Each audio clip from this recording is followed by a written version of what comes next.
ఇక పలు చోట్ల పోలింగ్ కేంద్రాలలో ఈవీఎంలు మొరాయించాయి. పోలింగ్ ప్రారంభమైన కొద్దిసేపటికే ఈవీఎంలు పనిచేయకపోవడంతో ఇటు సిబ్బంది అటు ఓటర్లు కూడా ఇబ్బంది పడ్డారు. టెక్నికల్ సిబ్బందిని పిలిపించి సరిచేసే ప్రయత్నము చేశారు. ఈవీఎంల మొరాయింపు కారణంగా కొందరు ఓటర్లు వెనుదిరిగారు. ఇక మరిన్ని అప్డేట్స్ మా ప్రతినిధి రమేష్ అందజేస్తారు. రమేష్, చెప్పండి. తెలంగాణ రాష్ట్ర వ్యాప్తంగా కూడా 119 సెగ్మెంట్లకు సంబంధించి ఎలక్షన్స్ అయితే కొనసాగుతున్నాయి. ఇప్పటికే ముందుగానే ప్రకటించిన షెడ్యూల్ ప్రకారం 13 కాన్స్టిట్యున్సీ సెగ్మెంట్లకు సంబంధించి సాయంత్రం 4 గంటల వరకే ఓటింగ్ను అయితే అనుమతించడం జరిగింది. మొత్తంగా మధ్యాహ్నం 3 గంటల వరకు రాష్ట్ర వ్యాప్తంగా కూడా 51.89% ఓటింగ్ అనేది పూర్తయినట్టుగా కూడా ఎలక్షన్ అధికారులు అయితే ప్రకటించడం జరిగింది. ఈ ఈవీఎంలకు సంబంధించి మొత్తంగా ఉదయం నుంచి కూడా మాక్ పోలింగ్ నుంచి కూడా ఇబ్బందులు వస్తున్నటువంటి పరిస్థితి ఉంది. ఎలక్షన్లు ఓటింగ్ ప్రారంభమైన తర్వాత కూడా మధ్యలో కూడా ఓటింగ్ సంబంధించి ఈవీఎంలు మొరాయించినట్టుగా కూడా తెలుస్తుంది. ముఖ్యంగా ఓటు వేసిన తర్వాత 7 సెకండ్ల వరకు కూడా ఈవీఎం నుంచి ఎట్లాంటి రెస్పాండ్ కూడా అవనటి పరిస్థితి ఉంది. ఈ నేపథ్యంలో ఓటర్లు కూడా కొంత గందరగోళానికి గురయ్యారు. ఓటు కౌంట్ అయిందా లేదా అనే దాన్ని కూడా తెలియనటువంటి పరిస్థితి ఉంది. ఈ నేపథ్యంలో క్యూ లైన్లలో ఉన్నటువంటి ఓటర్లకు సంబంధించి కాస్త ఇబ్బంది కూడా కనిపిస్తుంది. ఓట్లు వేసిన తర్వాత కూడా తమ ఓటు కౌంట్ అయిందా లేదా అంటే ఆ ఓటు వేసిన క్యాండిడేట్కే పోల్ అయిందా లేదా అనేది కూడా కొంత ఓటర్లు అయితే గందరగోళమైనటువంటి పరిస్థితి కనిపిస్తుంది. ఈ నేపథ్యంలో ముందుగానే ఏర్పాటు చేసినటువంటి ఒక్కో సెగ్మెంట్కి 3 చొప్పున కూడా టెక్నికల్ అసిస్టెంట్స్ సిబ్బందిని కూడా ఏర్పాటు చేయడం జరిగింది. ఇలాంటి సమస్యలు వచ్చిన చోట వారి సహాయంతో సమస్యను అయితే పరిష్కరిస్తూ వస్తున్నారు. అయితే ఇప్పటి వరకు జరిగినటువంటి పోలింగ్ సరళికి సంబంధించి అత్యధికంగా మెదక్ జిల్లాలో 69.33% ఓటింగ్ క్యాస్ట్ కాగా అత్యల్పంగా హైదరాబాద్లో 31.17 మాత్రమే ఓటింగ్ అయితే కౌంట్ అయినట్టుగా కూడా తెలుస్తుంది. ఇక అసెంబ్లీ సెగ్మెంట్లకు సంబంధించి అత్యధికంగా దుబ్బక కాన్స్టిట్యున్సీలో 70% ఎబో కూడా ఓటింగ్ అయితే కాస్ట్ అయినట్టుగా కూడా ఎన్నికల స్టాటిస్టిక్స్ చెప్తున్నాయి. సో మొత్తంగా ఓటింగ్ సరళి మాత్రం చాలా ఎక్కువగా కనిపిస్తుంది.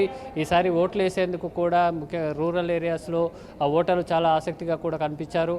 కానీ టెక్నికల్ సమస్యలు మాత్రం ఎలక్షన్స్ని వెంటాడుతున్నట్టుగా కూడా కనిపిస్తుంది. చాలా చోట్ల కూడా అధికార పార్టీకి సంబంధించిన నేతలు కొంత పోలింగ్ కేంద్రాలకు వెళ్ళి కండువాలతో ప్రదర్శించడం లేదా ఎలక్షన్స్ ప్రచారం చేసినటువంటి ఘటనలు కూడా ఉన్నాయి. దీంతో ఎక్కడికక్కడ ప్రతిపక్ష పార్టీలు కూడా అడ్డుకున్నటువంటి పరిస్థితి ఉంది.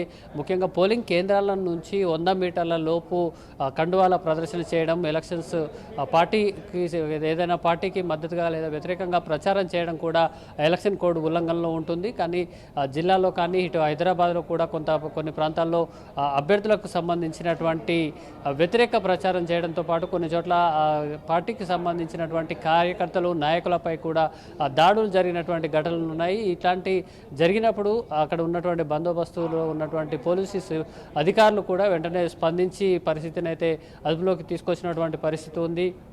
అటు జనగాం జిల్లాలో పల్లా రాజేశ్వర్ రెడ్డి కండువాతో ఎన్నికల కోసం ఓటింగ్ వేసేందుకు కూడా ఎన్నికల బూత్ ప్రెమిసెస్లోకి వెళ్ళడం జరిగింది. దాంతోపాటు కవిత కూడా బీఆర్ఎస్కు ఓటేయాలంటూ ఆమె మాట్లాడడం జరిగింది. ఇవన్నీ కూడా ఎన్నికల ఉల్లంఘనలే అంటూ కూడా కాంగ్రెస్ పార్టీ కానీ ఇటు బీజేపీ పార్టీ కానీ ఆరోపిస్తున్నారు. కవితకు సంబంధించిన ఘటనపై ఇప్పటికే ఈసీకి కూడా ఫిర్యాదు చేసినటువంటి పరిస్థితి ఉంది.